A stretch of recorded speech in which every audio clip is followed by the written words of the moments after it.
ॐ नमो भगवते वासुदेवाय।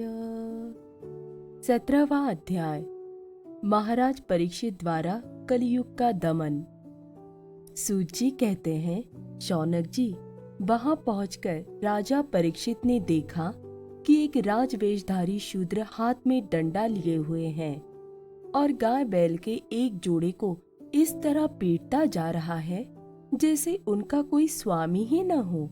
वह कमल तंतु के समान श्वेत रंग का बैल एक पैर से खड़ा कांप रहा था तथा शूद्र की ताड़ना से पीड़ित और भयभीत होकर मूत्र त्याग कर रहा था। धर्मोपयोगी दूध, घी आदि हविष्य पदार्थों को देने वाली वह गाय भी बार बार शूद्र के पैरों की ठोकरें खाकर अत्यंत दीन हो रही थी। एक तो वह स्वयं ही दुबली पतली थी, दूसरे उसका बछड़ा भी उसके पास नहीं था। उसे भूख लगी हुई थी और उसकी आंखों से आंसू बहते जा रहे थे। स्वर्ण जटित रथ पर चढ़े हुए राजा परीक्षित ने अपना धनुष चढ़ाकर मेघ के समान गंभीर वाणी से उसको ललकारा। अरे, तू कौन है? तू बलवान होकर भी मेरे राज्य के इन दुर्बल प्राणियों को बलपूर्वक मार रहा है। तूने नट की भांति वेश तो राजा का सा बना रखा है, परंतु कर्म से तू शूद्र जान पड़ता है। हमारे दादा अर्जुन के साथ भगवान श्री कृष्ण के परम धाम पधार जाने पर इस प्रकार निर्जन स्थान में निरपराधों पर प्रहार करने वाला तू अपराधी है, अतः वध के योग्य है। उन्होंने धर्म से पूछा। कमल नाल के समान आपका श्वेत वर्ण है, 3 पैर न होने पर भी आप एक ही पैर से चलते फिरते हैं। ये देखकर मुझे बड़ा कष्ट हो रहा है। बतलाइए, आप क्या बैल के रूप में कोई देवता है? अभी ये भूमंडल कुरुवंशी नरपतियों के बाहुबल से सुरक्षित है। इसमें आपके सिवा और किसी भी प्राणी की आंखों से शोक के आंसू बहते मैंने नहीं देखे। धेनुपुत्र, अब आप शोक न करें, इस शूद्र से निर्भय हो जाए। गोमाता, मैं दुष्टों को दंड देने वाला हूँ, अब आप रोए नहीं, आपका कल्याण हो। देवी, जिस राजा के राज्य में दुष्टों के उपद्रव से सारी प्रजा त्रस्त रहती है, उस मतवाले राजा की कीर्ति, आयु, ऐश्वर्य और परलोक नष्ट हो जाते हैं। राजाओं का परम धर्म यही है कि वे दुखियों का दुख दूर करे। ये महादुष्ट और प्राणियों को पीड़ित करने वाला है, अतः मैं अभी इसे मार डालूंगा। सुरभि नंदन, आप तो 4 पैर वाले जीव हैं, आपके 3 पैर किसने काट डाले? कृष्ण के अनुयायी राजाओं के राज्य में कभी कोई भी आपकी तरह दुखी न हो। वृषभ, आपका कल्याण हो। बताइए, आप जैसे निरपराध साधुओं का अंग भंग करके किस दुष्ट ने पांडवों की कीर्ति में कलंक लगाया है? जो किसी निरपराध प्राणी को सताता है, उसे चाहे वह कहीं भी रहे, मेरा भय अवश्य होगा।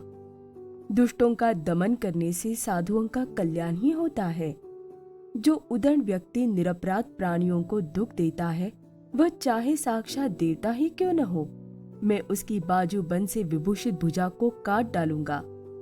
बिना आपत्ति काल के मर्यादा का उल्लंघन करने वालों को शास्त्रानुसार दंड देते हुए अपने धर्म में स्थित लोगों का पालन करना राजाओं का परम धर्म है। धर्म ने कहा, राजन, आप महाराज पांडु के वंशज हैं। आपका इस प्रकार दुखियों को आश्वासन देना आपके योग्य ही है, क्योंकि आपके पूर्वजों के श्रेष्ठ गुणों ने भगवान श्री कृष्ण को उनका सारथी और दूत आदि बना दिया था। नरेंद्र, शास्त्रों के विभिन्न वचनों से मोहित होने के कारण हम उस पुरुष को नहीं जानते जिससे क्लेशों के कारण उत्पन्न होते हैं। जो लोग किसी भी प्रकार के द्वैत को स्वीकार नहीं करते, वे अपने आप को ही अपने दुख का कारण बतलाते हैं। कोई प्रारब्ध को कारण बतलाते हैं तो कोई कर्म को, कुछ लोग स्वभाव को, तो कुछ लोग ईश्वर को दुख का कारण मानते हैं। किन्हीं किन्हीं का ऐसा भी निश्चय है कि दुख का कारण न तो तर्क के द्वारा जाना जा सकता है और न वाणी के द्वारा बतलाया जा सकता है। राजर्षि, अब इनमें कौन सा मत ठीक है, ये आप अपनी बुद्धि से ही विचार लीजिए। सूत जी कहते हैं, ऋषि श्रेष्ठ शौनक जी, धर्म का ये प्रवचन सुनकर सम्राट परीक्षित बहुत प्रसन्न हुए। उनका खेद मिट गया। उन्होंने शांत चित होकर उनसे कहा। परीक्षित ने कहा, धर्म का तत्व जानने वाले वृषभदेव, आप धर्म का उपदेश कर रहे हैं। अवश्य ही आप वृषभ के रूप में स्वयं धर्म हैं।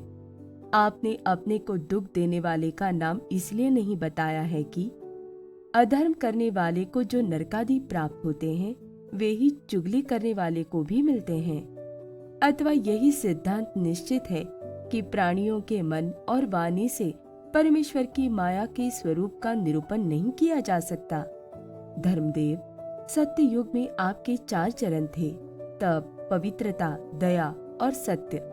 इस समय अधर्म के अंश, गर्व, आसक्ति और मद से 3 चरण नष्ट हो चुके हैं।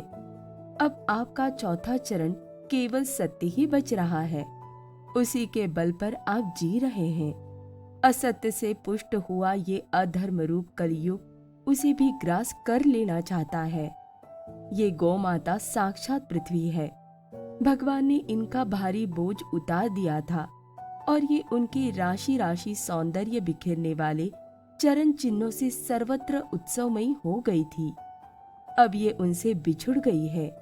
ये साध्वी अभागिनी के समान नेत्रों में जल भरकर ये चिंता कर रही है कि अब राजा का स्वांग बनाकर ब्राह्मण द्रोही शूद्र मुझे भोगेंगे।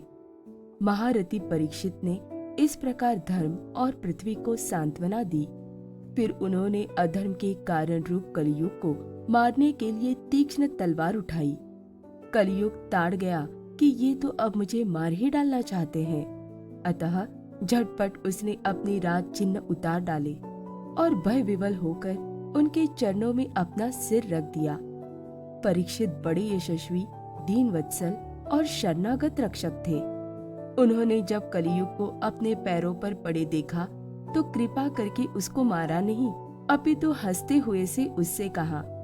परीक्षित बोले, जब तू हाथ जोड़कर शरण आ गया तब अर्जुन के यशस्वी वंश में उत्पन्न हुए।